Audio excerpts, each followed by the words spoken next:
Do you ever feel overwhelmed by the ever-changing world of technology? Tech It Out can help make some sense of it all. Breaking down geek speak into street speak, technology columnist, author, and TV personality Mark Saltzman covers consumer technology each week for every listener. Mark tackles the latest news, reviews, and how-tos to help you understand what's hot, what's not, and why. Hey everyone, welcome to Tech It Out. This is episode number 80. We have a fantastic show planned for you today, which I'll tell you about more in a moment, all of our guests and our topics. I also wanted to share with you the news that I'll be hosting a new TV show on CNBC. Come this spring. It's called Tech Impact, which will air on Saturdays at 11 a.m. Eastern, 8 a.m. Pacific. I'll be working with a production company in Miami called Marum Entertainment. Super excited about this, and I'll keep you in the loop on when it's about to air. All right, let's get to today's Tech It Out. We're going to chat about smart windows for your office or your condo that can help with seasonal affective disorder, or SAD. We'll learn about a high-tech toothbrush from CES that claims to brush your teeth in just 10 seconds. Believe it or not.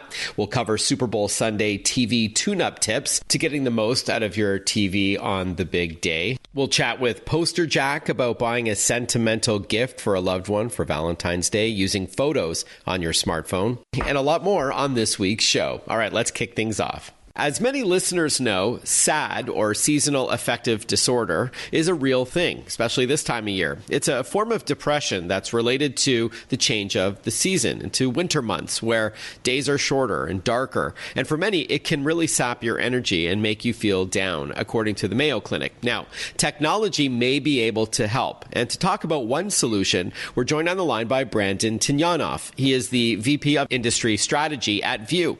Welcome to the show, Brandon. Thank you, Mark. Thanks for having me.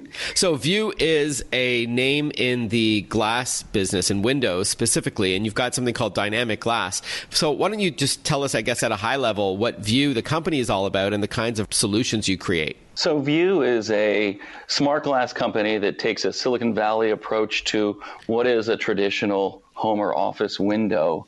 And what we've done is created effectively transition lenses for the building. Instead of traditional transition lenses, we've also enabled this smart glass with an array of sensors and embedded intelligence that tells the glass when to tint and when to clear for maximum occupant comfort and unobstructed views. Would this be similar, Brandon, to a recent flight I took where the windows, you can choose how dark you want to have the windows tinted? That's exactly right. That's also an electrochromic technology, and ours is ideally suited for the extended life cycle of buildings and residences. One of the things that we're doing with this technology is we're overcoming one of the number one handicaps of traditional windows, and that is heat and glare. Traditionally, you either pull blinds or shades over the window, and when you pull them down, they rarely are raised during the day. And what that does is that eliminates natural daylight and view throughout the year. Mm-hmm. And let's just circle back before we continue on about the benefits of this tech. I just wanted to bring it back to the seasonal affective disorder, aptly acronymed as SAD. How could this help someone who may suffer from this disorder? Is it that you can choose to let more light into your home or into your office? That's exactly right. SAD is a disorder that strikes in the wintertime when people are usually working a typical business day and don't have access to the sun before work or by the time they leave the office in the evening. And really, the cures for SAD is that natural light spectrum throughout the day. What dynamic glass allows an occupant to do is actually have glass that works intelligently in the background and maximizes the available daylight. When we do daylighting studies in office buildings across North America, we find that switching from a traditional blind system to one that automatically tints and clears allows 2 to 3 times more daylight into the space. Interesting. It's a bit counterintuitive, but in the wintertime, because you have low angle sun, you actually introduce more glare into the space because it penetrates at a low angle all the way deep into the floor plate. And what people traditionally do to combat that is they pull the blinds down, blocking the view, eliminating the glare, and then keeping those down. What we're trying to do is actually keep the glass as clear as possible for as long as possible, and only tinting during that glare conditioning at the very beginning or the end of the day. And what we're seeing is that research, actually even some recent research in offices in North America, is starting to validate those SAD-based outcomes. So, Brandon, I understand you have a case study near where I live in Toronto that supports your work towards making a difference for those who suffer from SAD. That's correct. We just completed a 6-month-long longitudinal study of office workers in downtown Toronto. And what we did is we measured their mood and physiological aspects in a traditional office space with floor-to-ceiling glass and typical traditional blinds. And then they relocated to a different floor of that same building where all of the other attributes were the same, but those floor-to-ceiling windows were now dynamic glass. And we measured those folks in the springtime, in the summer, and finally in December, looking at what those changes were with regard to the glass. It's interesting. The things that we noticed, we had dozens of findings, but some highlights are that drowsiness due to glare was eliminated. Even in December, it dropped from a 65% incidence rate down to 0, and that headaches were reduced over 50%. Regarding SAD specifically, we also asked these workers what their impressions were of their office space and their working conditions throughout the day. And when we targeted words like SAD, specifically, their reporting of SAD dropped by 27%, and their self-reporting of tiredness dropped by 53%. Wow. Conversely, awake, energized, and happy all increased from 25 to 50%, even in December. It was a pretty remarkable set of findings, and it really is a better environment for the employer in general. I could see the convenience as well of not having to manually drop the blinds down at certain times of the day during different times of the year based on glare and things like that. But I would think that blinds would probably help well to keep that heat out of the building as well. Could your dynamic glass also help reduce heat if that's one of your goals, to reduce the blinds? Or is it one of the small trade-offs it's that you're facing here? No. Heat reduction and energy savings is a significant benefit to the operations of the building. It's just outweighed by the occupant benefits. Traditional glass has a solar heat gain coefficient of about 25. That says it allows about 25 of the sun's energy through the glass. Because our glass has that variable tint, we're actually able to bring that down to just 0.5% light transmission and block 91% of the sun's heat. So we actually do a better job of rejecting solar gain than a traditional window with blinds. We're chatting with Brandon Tinyanov. He is the VP of Industry Strategy at View. Without getting too technical, is it sensors that are around the glass that can determine the time of day or the scheduling of all this, or is it embedded in the glass itself? So the glass itself is just a 1-micron coating, a nano coating, if you would, that actually uses a small electrical charge to regulate the amount of sunlight through the glass. In terms of controlling that, we program that glass so that it understands the environment on the outside and on the inside of the building. And then we better inform that geometry and that programming by having a rooftop sensor that looks at weather patterns, current light conditions, current cloud conditions. And I understand you do work with airports and schools as well. That's right. I'd say that over 50% of our work is in commercial offices where a majority of the construction is occurring today. But we actually find great traction in other types of market verticals where occupant experience, say passenger experience, or patient wellness and health outcomes are important. So we're seeing good traction in hospitals, in education settings, and certainly in airports where passenger experience and stress reduction has become critical. I encourage our listeners to visit the website. It's simply view.com. And there's a video that rolls sort of in a loop that shows all the different applications for it. You see kids in a school, you see an airport, you see, of course, office dwellings, and even, if I'm not mistaken, residential abodes. So are you also gearing this to, regular people who live in a home or in a condo? Is that something that we could purchase today? Certainly the latter. We don't participate in the single family home market, but we do install into high-rise residential units across North America. Okay, cool. Do you think one day you could do a residential home? Oh, I certainly see that as the future. But because workers across North America and across the world spend a majority of their days inside of an office or another work setting, we'd love to impact those people there first. Yeah, fair enough. Okay, and then the website to learn more, Brandon, would simply be view.com? That's absolutely right, Mark. Okay, Brandon Tinyanov, thank you again for your time. Appreciate it. Very interesting. Thank you, Mark. Hey, Tech It Out is brought to you by ASUS. ASUS creates technology for today and tomorrow's smart life, including its line of award-winning laptops, desktops, monitors, smartphones, tablets, smartwatches, and much, much more, including its ROG line of gaming gear as well. For those in search of incredible, visit asus.com/US/radio for more info.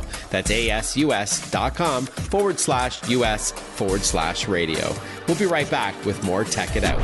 Listen to Tech It Out whenever you want. Find the Tech It Out podcast at iTunes or wherever you get your podcasts.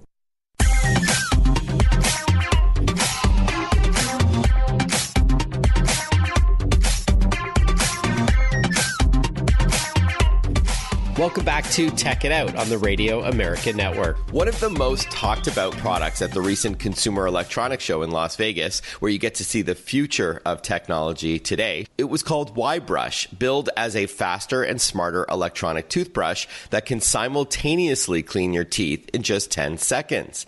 Joining us on the line, all the way from beautiful France, is Benjamin Cohen, founder and CEO of Y-Brush, which is spelled the letter Y, B-R-U-S-H. Welcome to the show, Benjamin. Hi, Mark. Pleasure chatting with you, and congratulations on a successful show. I saw so much media about your invention. So let's start off right from the top. What is Y-Brush? So Y-Brush is a 10-second toothbrush which is able to brush your teeth like a sonic toothbrush, but instead of brushing your teeth one by one, Y-Brush is able to brush your teeth all at the same time. So that's why this is effective in only 10 seconds instead of 2 minutes. Right, because 2 minutes is supposed to be the minimum amount of time we're to use a toothbrush on our teeth, whether it's a manual toothbrush or an electric one. But Y-Brush, your product, kind of looks like a mouth guard that someone may put in before they engage in sports like boxing or what have you. Yeah. But it is an electric toothbrush, though, yes? Yes, this is electric. Yeah. This is like a sonic toothbrush. I mean, Y-Brush is able to provide sonic vibrations to the brush. Got it. And it uses what's called the base method. Could you explain that? Yes, the base method is a method to use to brush your teeth. So you have to incline your toothbrush with an angle of 45 degrees and to do kind of vertical movements. So this is with a manual or electric toothbrush. And with Y-Brush, it's the same because the mouthpiece is lined with fine nylon bristles, which have an inclination of 45 degrees. And you only have to put the mouthpiece in your mouth and to gently shoo the mouthpiece. So you have the same vertical movements. So this is the same method. Yeah. I understand. Okay, so it is electric, and it's called Y-Brush. It looks like a mouthpiece or a mouth guard that you would put in your mouth. So I know that with some sonic or electric toothbrushes, they work a little bit differently. With Philips, the Sonicare, it vibrates very quickly, yet the Oral-B line of toothbrushes, they rotate. Yours is more like the first. It vibrates. Yes. Okay. Yes. So your studies have shown that not only does Y-Brush brush faster than a traditional toothbrush or even an electric toothbrush. So 10 seconds to do your entire mouth instead of a minimum of 2 minutes. But your studies have actually shown that it cleans 4 times more in that short amount of time. Could you explain this? Yes, of course. In fact, if you brush your teeth 2 minutes with a manual or electric toothbrush, and I'm pretty sure that you don't brush your teeth 2 minutes because the average brushing time is more like in the USA, it's more like 1 minute on 10 or 20 seconds. Right. So, but if you brush your teeth 2 minutes, if you do the calculations, it means 1.25 seconds for each facet of each of your teeth. Right. Okay. But with Y-brush, it's 10 seconds, 5 seconds for the top, and 5 seconds for the bottom. So it means you spend 5 seconds for each facet of each of your teeth with Y-brush. On 5 seconds, it's 4 times 1.25. I understand that. And when you say each facet of the tooth, that's because there's 3 visible angles for each of our 32 teeth. Is that right? Yes, this is right. Yeah. So again, just to stick with math for a moment, so that's 96 overall faces that need to be cleaned. Yeah. And with your method, your studies have shown that it can clean 4 times more, even in that short amount of time. Now, speaking of your research, I understand that Y-brush was developed by dentists for something like 3 years. So, I guess there's still some though who are skeptical. Have you had many people try it and see that it does a good job brushing, or do you still have some work to do before it becomes an international product that you'd be selling? No, we did a lot of trials, like in vitro trials, in vivo trials. We have worked for lots of dentists with dental faculties. So that's why this is we have a very scientific approach for the development of the product. And in addition to that, the product will be available from April of this year. Oh, wow. And we are launching in mid-2019 a clinical study to show how is the efficiency better compared to a standard brushing. And what about kids? What if I understand there's different sizes of these Y brushes available, and is it safe to use for kids? Yes, yes. This is safe because this is exactly the same process. I mean, Y-brush does exactly the same job as a sonic toothbrush because this is the same kind of vibrations. And we have 4 sizes, one for children, 2 for adults, and 1 for teenagers. All right, so you've told us when it's available. It's starting in April, and then the rest of the world is going to be mid-2019. How much will Y-brush be in the U.S. and Canada, and where can we learn more about the product? Y-brush is available for pre-orders now, and you can find lots of details on our website, y-brush.com.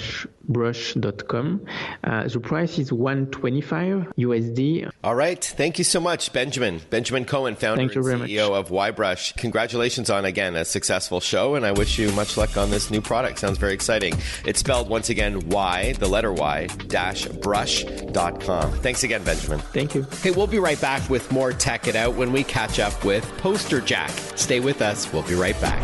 Want to follow Mark? Google him. Mark with a C and Saltzman with a Z.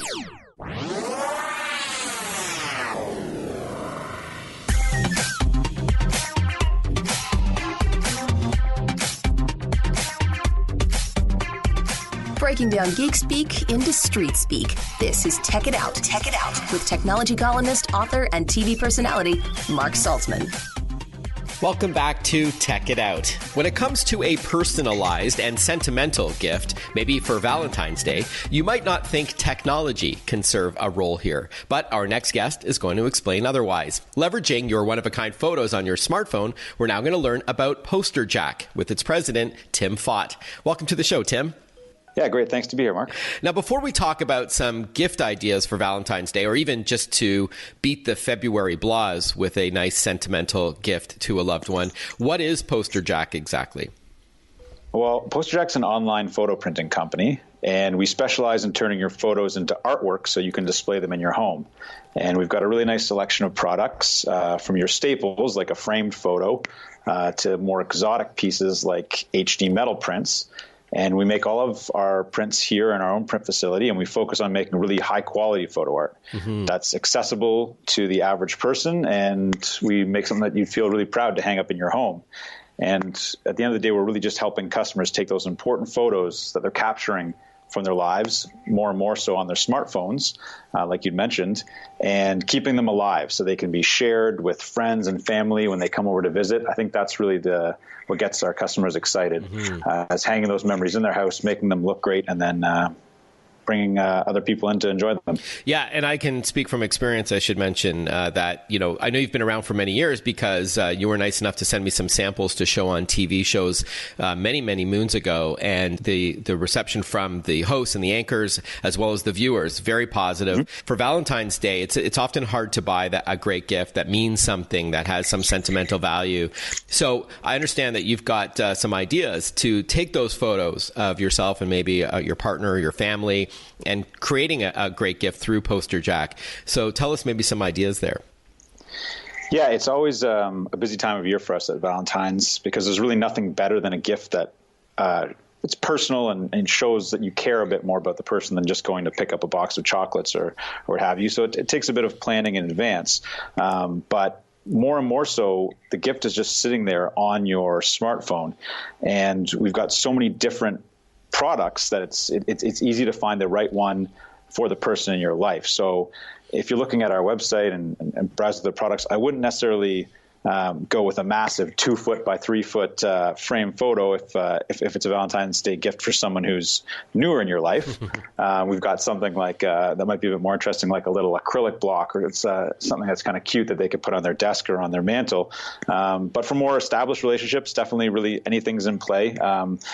We see people printing really large prints from vacations they've gone on with their partner, but it doesn't necessarily have to involve just you and the person that you're buying it for as well. I mean, there's so many other things that represent love in people's lives from a photo perspective. So we see a lot of people printing photos from hobbies that they share, of their pets, which have a lot of love, or the kids being involved in it. So there's really so many different photos that could be on your phone that would make a great gift and really let that person know that you're thinking of them and you love them. Yeah, I think that's great. Yeah, there's lots of stuff there. So then why don't you walk us through, please, Tim, the process. So Posterjack is a website, not an app per se. So what's the first step? Where do we start? And then how long does it take to order something and have it delivered to your door? Okay, that's a good question. So first you just go to our website. It's posterjack.com, and you shop around by looking at the various products that we've got on the website. So we've got, like I said before, more standard products that people might be familiar with, like a canvas print, or something a little more exotic, like a print on acrylic, where you're looking at the glass at the print. So go to the product pages, shop around. We've got photos of the products, reviews from our customers, written specs, and also a video of each product. So it helps give you a good understanding of what that product is. At the end of the day, it's the same photo that you're going to be printing. The product just really represents more the style that you'd want to achieve with that photo. A lot of that is linked to the decor. So a canvas would be more classic, could work in a lot of different decor environments. If you were to print on something a little newer and edgier, like printing on metal or printing on acrylic, that might work better in a bit of a modern space. Most products have about 30 to 50 different sizes to choose from, starting typically around the 8 by 10 inch size, going up to massive 3-foot by 4-foot sizes. So you can really get something that would just fit a cute little nook or place in the house, go to right up to something that would go above a mantle or over a couch. All right, so you choose the size of the print you want, the material, and then roughly how long does it take to order it and then receive it through, I guess, a courier?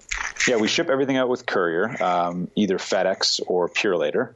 And it usually takes between 2 and 5 days to prepare something, just depending on the product. So unfortunately, we're not quite as fast as Amazon or someone that's got the product sitting there on the shelf.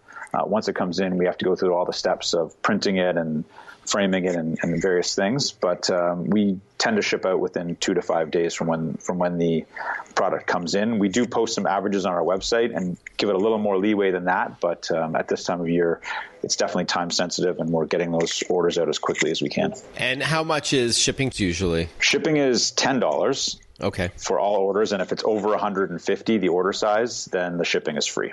Speaking of costs, Tim, we're speaking, by the way, with Tim Fott. He's the president of Posterjack. What do the prices start at for, say, a small print on, something not as fancy as a metal material? What are we looking at approximately to start? Yeah, it's a very broad range. Starting off with just a print on paper at a small size could be just as low as $5, and then going up for a very large scale piece, fully framed, could get up to $500. So I'd say for a Valentine's Day gift, if you had a budget of $50, you'd find something very nice that you could print and customize on our site. Okay, terrific. Okay, finally, what's next for Posterjack? As I mentioned earlier in our interview, I know you've been around for a long time.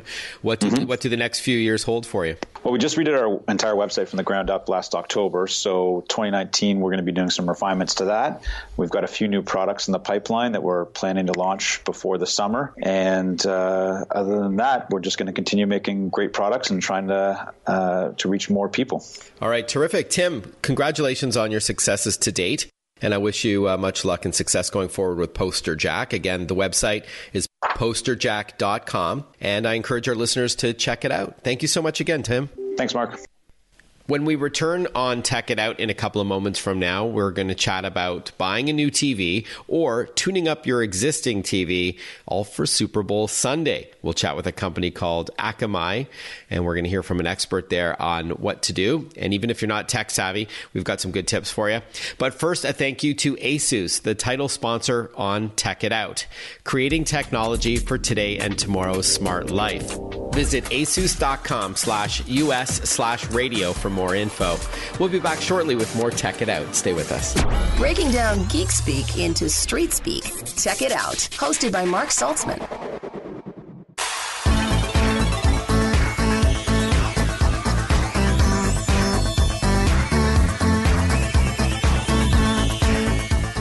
Hey, you're listening to Tech It Out. Welcome back to the program. Sunday, February the 3rd. Football fans, of course, know that's the date for NFL Super Bowl 53, the Patriots and the Rams. And so it's no surprise that TV sales are likely to enjoy a healthy boost before the big game. You're going to have your buddies over, of course. You're going to want the game to look great, but also for non-sports programming after the Super Bowl, for TV shows and movies and video games.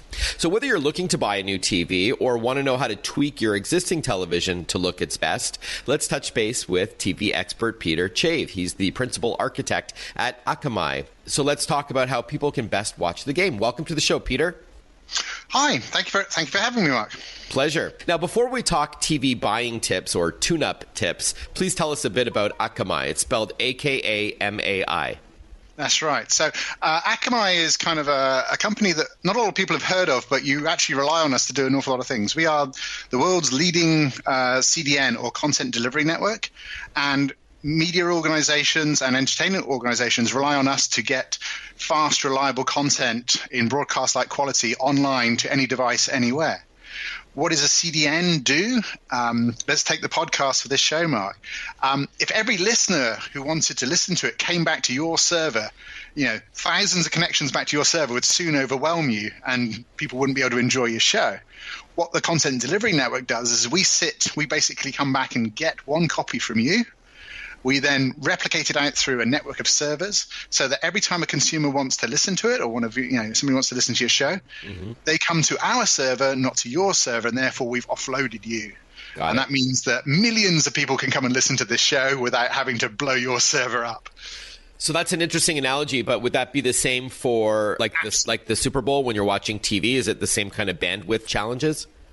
So the difference between audio and video is, it's an order of magnitude higher.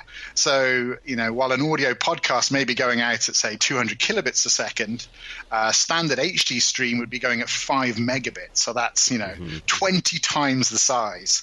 And if we talk about some of the newer ultra high definition or 4K formats, they're going out at 12, 15, 20 megabits. So again, 4 or 5 times that bandwidth again. But are we talking about online streams of the Super Bowl, not traditional cable and satellite TV? That's right. So, okay. So in fact, the actual underlying technology for how we compress the video so that we can get it down the internet or down the cable system or over the air, it's the same core technology. So the bandwidths are about the same. Okay, got it. Thanks for the clarification. And for your role as principal architect, what does that mean exactly? I'm just curious. Oh, so, I've been in the broadcast industry for 20 years, and as principal architect here at Akamai, my job is to look at new technology. So I spend a lot of time looking at new televisions, looking at the new display text, the new streaming standards. I work with the standards organizations themselves and helping define how these things come together so that we, 2 boxes can be plugged in and it just works. And I look maybe 3 to 5 years out to see what's going to impact our business and it's going to impact the industry as a whole. Okay, very cool. So with that in mind, let's say you're buying a new TV just ahead of Super Bowl Sunday. Mm-hmm. What are some of the exciting new television technologies worth investing in? So if you're buying a reasonable size panel, so anything over 55 inch, most of them these days are going to be natively ultra high definition or 4K. There is a tech difference between the two terms, but the CE industry has munged them together. So we'll just call them 4K UHD now. Because those panels are natively that format now, most CE vendors are trying to sell you a 4K or an ultra high definition television. The differences in the actual panel are what you really want to look for, whether it's going to be what we call a traditional LCD TV that's lit by LEDs, and they'll try and sell that to you as an LED TV, but it's not really, or an OLED TV, or a QLED TV, or even a micro LED TV. So there's lots of marketing terms out there, but it comes down to how the actual video picture is being assembled on that panel. Mm-hmm. For my money, the one I just bought was the LG OLED TV. And what organic LEDs do, if you look at your, say your Mac Retina display or your iPhone, it's the same kind of panel technology that you see in those devices, which is very bright colors, very dark blacks, and a very impressive contrast and brightness range that you get out of that. Okay, so 4K is the resolution. That's how many dots make up the picture. So they all have that today. So you're saying to focus more on the panel technology. QLED is still an LED backlit TV from usually that's Samsung's branding. Right, and that's quantum dot technology. So that helps, I think, with the color reproduction quite a bit. But you're saying that you're impressed with OLED screens, which have some other benefits, namely the contrast ratio, deeper blacks and whiter whites, and the difference between that, and as well as overall brightness. What about burn-in or image retention? Is that still an issue with OLED TVs? It is an issue with OLED TVs, but the panel scrub modes, as long as you, if you see that artifact, you can run a scrub mode on those TVs and it'll clean that right up. Okay. That is being refined, so I think that will become less of a problem over time. I mean, unless you have it set in, say, like if you have a fixed, if you plug in your laptop and you leave, say, Microsoft Word up on the screen, most of the time the TV will go to a screensaver, or even the streaming boxes and sticks will do that too. So. We're chatting with Peter Chave. He's the principal architect at Akamai. We're talking about how to best watch the big game on Super Bowl Sunday on February the 3rd. And after that, of course, for all your other content. What about motion, though, Peter? Okay, we've talked resolution, which is 4K. That's kind of the industry standard today, even though the game, by the way, is not going to be broadcasted in 4K, we should note. But there's also the panel technology you want to choose, such as OLED or LED.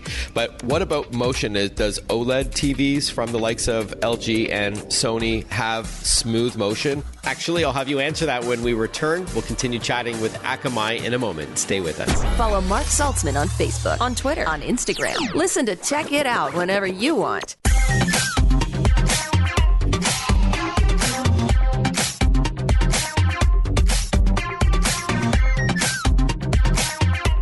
chatting with Peter Chabe. He's the principal architect at Akamai. We're talking about how to best watch the big game on Super Bowl Sunday on February the 3rd, and after that, of course, for all your other content. Before the break, we started to talk about motion. Does OLED TVs from the likes of LG and Sony do a better job at fast-paced motion compared to QLED from Samsung? Because if not, it may not look quite right if the person on the field is a little bit jagged or ghostly. Talk to us a bit about that.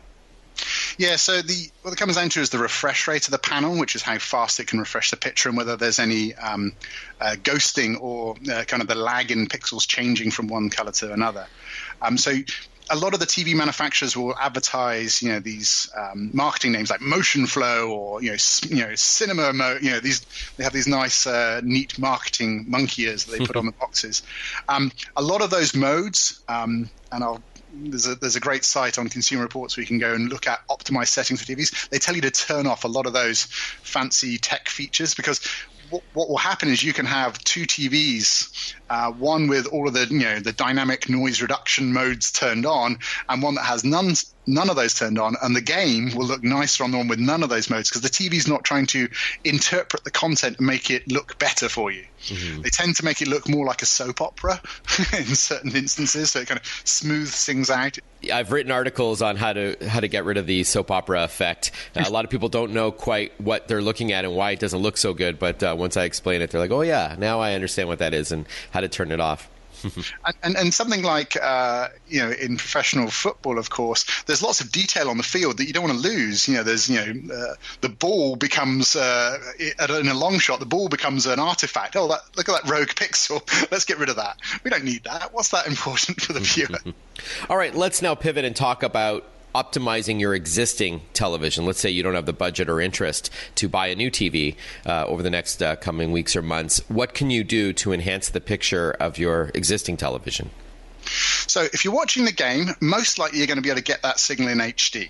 If you have an antenna, it will be transmitted by the local CBS stations. So for 12% of the population, I think we still get that signal through rabbit ears or through a piece of wire on the roof. Most people in the country are probably going to be watching it on an MPVD service, cable or satellite. It would be fairly hard for you to find the SD version of the channel in their guide, because they try to hide it now. But you could inadvertently, because you direct tune to 108, find yourself on the SD version. So if the picture doesn't look great, just check that you're on the HD. All right, so SD is standard definition, HD is preferred, which is high definition. And you may be on the wrong channel, because if you have an HD TV, or even better yet, a 4K TV, and you're looking at a standard definition picture, it's not going to look pretty. Correct. So that covers anyone with an antenna, anyone on cable and satellite. Again, they have the SD versions of the channel in the guide, but they tend to be, off to the side. And most of the newer, like a Comcast Xfinity box, will say, there's an HD version. Would you like to watch that instead? You'll get and they generally default push you there. If you're a cord cutter, or you're watching this on a streaming stick or a streaming box, or on a smart TV that has the app built in, you may be on CBS All Access or Fubo or DirecTV Now, PlayStation View, one of these, or Hulu, one of these guys. What you're now getting the signal over the internet, so you need to verify, you need to make sure that the connection between the television and your router is good, strong signal, and you've got good bandwidth. All right, one last question, Peter. Viewers often bump up the brightness on a TV, but ironically, that could actually negatively impact the picture quality. Can you explain that? Yeah, so what's happening is typically what you want to do is just turn up the backlight. If you go and follow, if you use one of the default modes on the TV, it will probably get you, depending on the brand, it will probably get you close to what's optimized. If you really want to optimize it and you've got 5 minutes to spend on this, again, go to TV Screen Optimizer on Consumer Reports and type in your model number and your manufacturer model number, and it'll then tell you which of those dynamic modes to turn off, what to set the brightness, the contrast, to get what's been tested in a lab to be like the best performance of that panel. Peter, thank you so much for your time. I appreciate it. very much, Matt. All right. You can learn more at akamai.com. That's AKAMAI. Plus, Peter also mentioned a couple of websites in our interview where you can go to try to optimize the quality, the picture quality and sound quality of your TV. Consider a soundbar, by the way, something that Peter and I talked about off the air, but didn't have time for in our interview. Lots to do ahead of Super Bowl Sunday. All right. Thanks for listening to Tech It Out on this weekend's program. I hope you enjoyed it. This show is powered by ASUS, creating technology for today and tomorrow's smart life. ASUS, for those in search of incredible. Visit asus.com/US/radio for more info on one of my favorite computer companies. That's asus.com/US/radio. I'm wishing you all a great rest of your weekend, everyone, and we will speak with you next time on Tech It Out, and it will be Super Bowl Sunday next weekend. Looking forward to that. Have a good one, everyone. Bye-bye for now.